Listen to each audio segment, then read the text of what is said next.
السلام علیکم ورحمۃ اللہ وبرکاتہ۔ میرے پیارے سامعین، اللہ تبارک و تعالی ہم سب کو دنیا اور آخرت میں کامیاب فرمائے۔ تو آپ کے سامنے جو میں نے قرآن پاک کی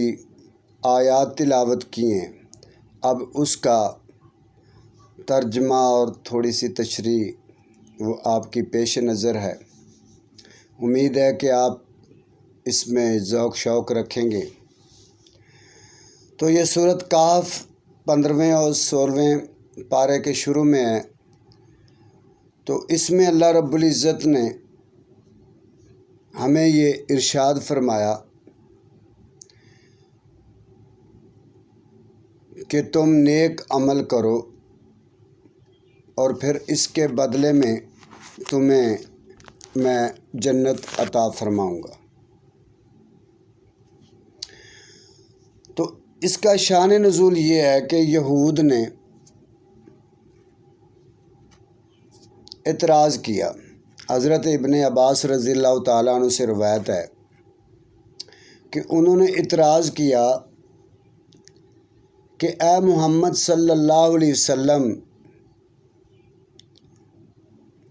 آپ کے خیال ہے کہ ہمیں حکمت دی گئی ہے اور آپ کی کتابوں میں ہے کہ جس کو حکمت دی جائے اس کو خیر کثیر دے دیا گیا ہے،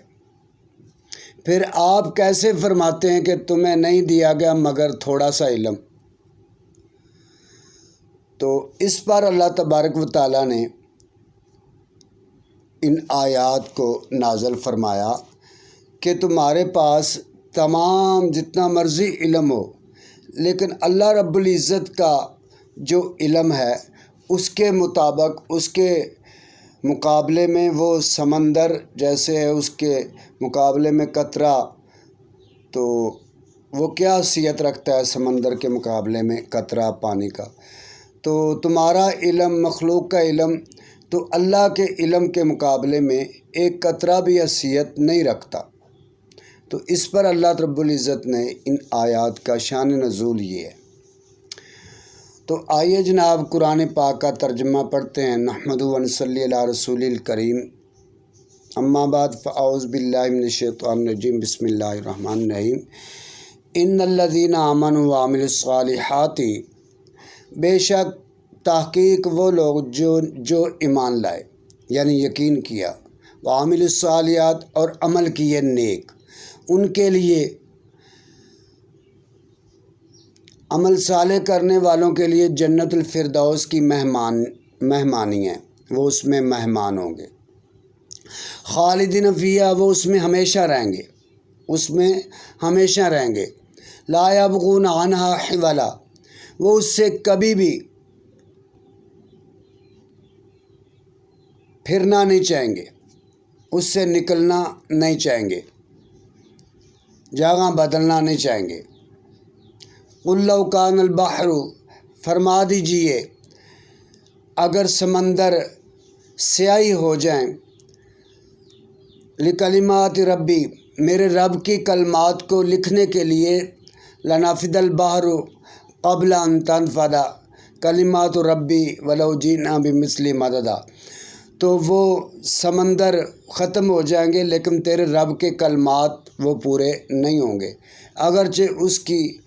مدد کے لیے اتنے اور سمندر بھی ہوں تو تیرے رب کے کلمات پورے اگرچہ لے آئے ہم اس کی مثل اور مدد، تو تیرے رب کے کلمات پورے نہیں ہوں گے۔ یعنی اللہ تبارک و تعالیٰ کی اتنی تعریف ہے، اتنی توصیف ہے، اتنی حمد و ثنائیں ہیں کہ سمندر بھی لے آئیں تو وہ اللہ پاک کی تعریفیں تام نہیں ہوں گی۔ قل انما انا، فرما دیجئے کہ سوائے اس کے نہیں، بشر مثلکم، میں بشر ہوں تمہاری مثل، یوحیٰ الیہ، وحی کی جاتی ہے میری طرف، سوائے اس کے نہیں کہ تمہارا معبود ہے اکیلا۔ فمن کان یرجو، پر جو شخص امید رکھتا ہے اپنے رب سے ملاقات کی،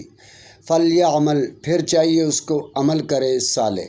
نیک عمل، ولا یشرک بعبادت ربہ احدا، اور نہ شریک کرے اپنی عبادت میں اپنے رب کے ساتھ کسی ایک کو۔ تو میرے پیارے سامعین، اس میں اللہ تبارک و تعالیٰ نے ہمیں یہ حکم دیا ہے کہ تم یقین کرتے ہو، بے شک وہ لوگ جو یقین کرتے ان کا انعام بتایا جا رہا کہ تمہارے لیے جو نیک عمل کرتے ہو یہ بیکار نہیں ہے، ضائع نہیں جائیں گے، تمہیں اس کا اتنا بدلہ ملے گا، اتنا بدلہ ملے گا کہ انسان کی سوچ سے بالا تر ہے۔ تو حدیث مبارک میں آتا ہے کہ جب بھی اللہ رب العزت سے دعا مانگو تو جنت الفردوس مانگو،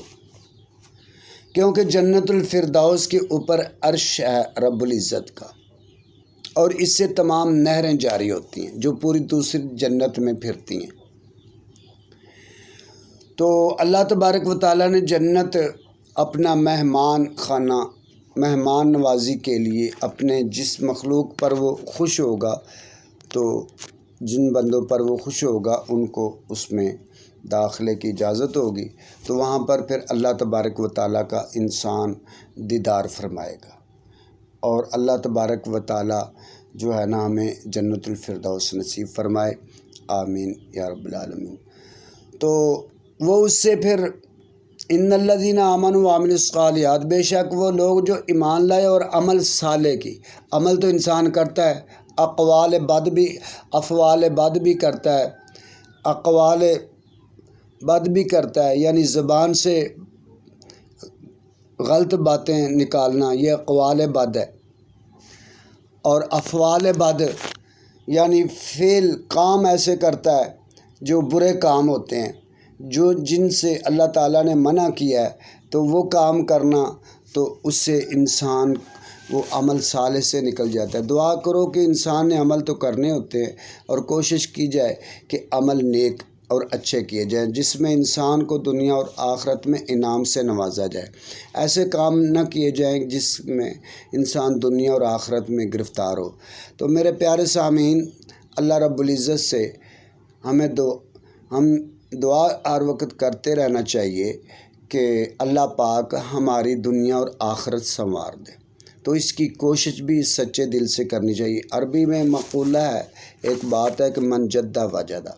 جس نے کوشش کی اس نے پا لیا۔ جب انسان جنت کی، اللہ کی رضا کی کوشش کرتا ہے تو ظاہر اس نے اس کے لیے کام بھی کرنا ہوتا ہے، اس کے لیے اس نے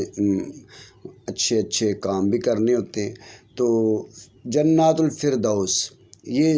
جنتوں کی سردار ہے، اس کی آپ صلی اللہ علیہ وسلم نے ارشاد فرمایا کہ جب بھی اپنی امت کے لوگوں کو کہ جب بھی تم میاں دعا کرو تو اللہ تعالیٰ سے جنت الفردوس مانگا کرو، خالدین فیہا، وہ اس میں ہمیشہ رہیں گے۔ یہ نہیں کہ 50 سال نمازیں پڑھی ہیں، نیک کام کیے ہیں، اللہ کے راستے میں زکوٰۃ دی ہے، عید پر فطرانہ دیا ہے، بڑی عید پر عید الاضحیٰ پر قربانی کی ہے، اور عشر نکالا ہے، اور اللہ کے راستے میں صدقہ خیرات کیا ہے، تو یہ 50 سال جو میاں جو آپ نے نیک کام کیے ہیں، تو اس کے عوض میں، اس کے بدلے میں آپ اتنی دیر جنت میں رہو، اس کے بعد آپ چلے جاؤ۔ تو ایسا نہیں ہے، کوئی جو ہے نا اس کا ٹائم نہیں ہے کہ سال رہنا، 10 سال رہنا، 50 سال رہنا، نہیں، ہمیشہ اس میں جنت الفردوس میں رہنا، اور ہمیشہ کی مزے ہوں گے، ہمیشہ کی موجیں ہوں گے۔ اللہ تعالیٰ ہم سب کو نصیب فرمائے۔ تو آگے اس میں وہ جگہ بھی بدلنا نہیں چاہے گا، یہ نہیں چاہے گا کہ یار میں ادھر سے ہجرت کر کے اب برمنگم چلا جاؤں، اب پیرس چلا جاؤں، اب جو ہے نا وہ کہیں اور چلا جاؤں، لاہور چلا جاؤں، کراچی چلا جاؤں، امریکہ چلا جاؤں، برطانیہ چلا جاؤں، انگلینڈ چلا جاؤں، انڈونیشیا چلا جاؤں، تو اٹلی چلا جاؤں، اب میں روس میں چلا جاؤں، ہندوستان میں چلا جاؤں، دلی میں چلا جاؤں، کراچی میں چلا جاؤں، تو جدہ میں چلا جاؤں، مکے میں چلا جاؤں، مدینے میں چلا جاؤں، تو اس طرح انسان جو ہے نا وہ جگہ نہیں بدلے گا، تو اس کی جگہ وہ عالی شان رہائشیں، عالی شان زندگی، تو رفیع الدرجات یعنی درجات کا جو ہے نا بلند نصیب ہو جانا، تو وہاں پر انسان کو جو ہے نا وہ اس کے رتبہ اس کی نیکیوں کے حساب سے ملے گا۔ تو اس لیے زیادہ سے زیادہ اگر آپ اونچا مقام اللہ کے ہاں حاصل کرنا چاہتے ہیں جو لا فانی ہے، فانی تو کہتے ہیں جو ختم ہو جائے، 1 2 سال 50 سال 100 سال کے بعد اقتدار ہے وہ چلا جائے، دولت ہے وہ چلی جائے، زندگی وہ چلی جائے، لا فانی اس کو کہتے ہیں کہ جناب جو کبھی نہ جائے، کبھی فنا نہ ہو، اللہ تعالیٰ نے اس کو ہمیشہ کی بقا بخشی ہو۔ تو اس میں اللہ تبارک و تعالیٰ نے فرمایا کہ وہ اس میں جگہ بھی بدلنا نہیں چاہیں گے۔ قل لو کان البحر، فرما دیجیے، یہ قل امر کا صیغہ ہے، اس میں اللہ تعالیٰ اپنے محبوب حضرت محمد صلی اللہ علیہ وسلم کو حکم فرما رہے ہیں کہ میرے محبوب آپ فرما دیجئے، کہہ دیجئے کہ لو کان البحر، اگر تم اپنے رب کی تعریفیں، اس کی حمد و ثنا لکھنا شروع کر دو تو سارے درخت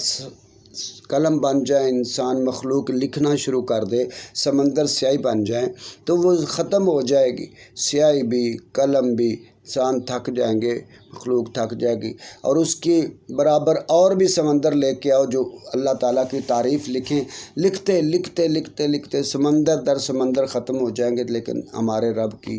حضور صلی اللہ علیہ وسلم کے رب کی، ہمارے سب کے رب کی تو وہ تعریفیں حمد ثنائے ختم نہیں ہوں گی۔ تو جناب آگے قل لو قل انما انا، فرما دیجیے، یہاں بھی امر کا صیغہ، اس میں حکم ہوتا ہے، قل انما،